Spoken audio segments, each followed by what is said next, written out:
Hey y'all. So let's pick back up.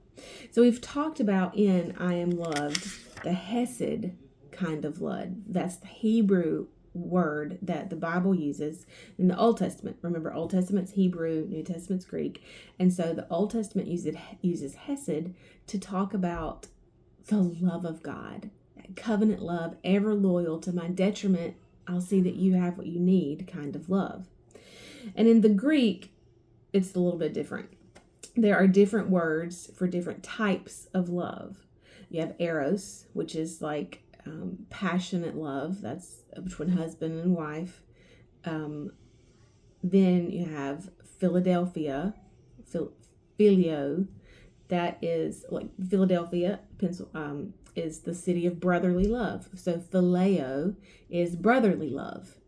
And then you have agape, which we have always been taught as unconditional love, and that agape unconditional is the Greek part to the Hebrew hesed.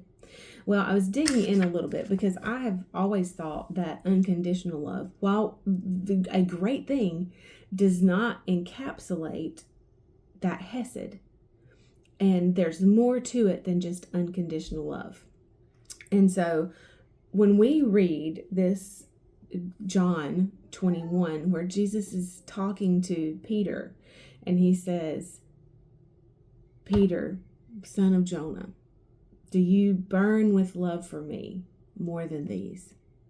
And so in my digging, the words here, Jesus says, do you agape? Do you agape me more than these? And so phileo, this is from the lexicons, it says a friend, to have affection for, to love, to approve, to like, to sanction, to treat affectionately, kindly, and to welcome and befriend. That's phileo. But agape means to love dearly, to take pleasure in the thing, to prize it above all other things, be unwilling to abandon it or do without. So when we read these, Jesus says, Simon, son of Jonah, do you agape me? Do you take pleasure in me? Do you prize me above all other things? Are you unwilling to abandon me or to go without me? And Peter says, yes, Lord, you know that I phileo you. Peter says, you know that I have affection for you as a friend, that I love you, I approve, I sanction, I treat you kindly and welcome you. But that's not the same thing that Jesus said. And you know that in the back of Peter's mind, all he can hear is that rooster crowing. That Jesus is here saying, do you agape me? Are you unwilling to go without me? Do you prize me above all? And Peter can hear that rooster, and he's like, you know I phileo you, Lord. You know that I treat kindly. I have affection towards you.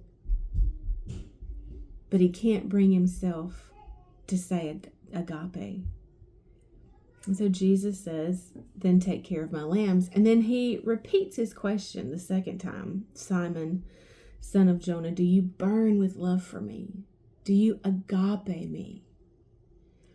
And Peter answers, yes, Lord, you know that I have great affection for you. That's still phileo. That is still affection. I approve, friend, kindly. And then Jesus asks again. Let me look here in the Amplified really quickly.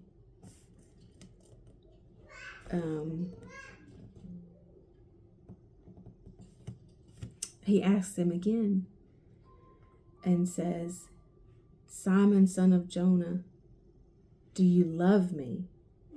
And Peter was grieved because the Lord should have asked him a third time.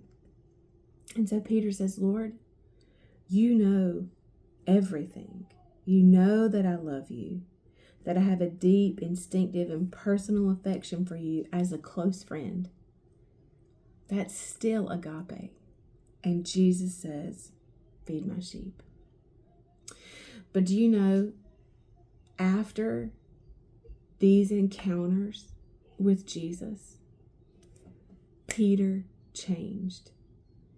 And his agape love for Jesus, or his phileo love for Jesus, that he was able to display, actually became agape love. Because we read in Acts 3 where Peter stood before the Jewish rulers and declared the gospel of Jesus Christ and explained the coming and the baptism of the Holy Spirit with boldness. So much so did he agape Jesus in his life after the resurrection that he, of course, he was crucified, but he asked to be crucified upside down because he did not deserve to die in the same way that Jesus did. That was Peter, this one who had denied him, and yet Jesus called to him. And not only did Jesus call to him, even though Peter kept saying, I phileo you, Jesus saw the agape and called that in. And so we're going to pick up here tomorrow and tie today, well, this I am loved, in with the next day. I'll see you then. Bye, y'all.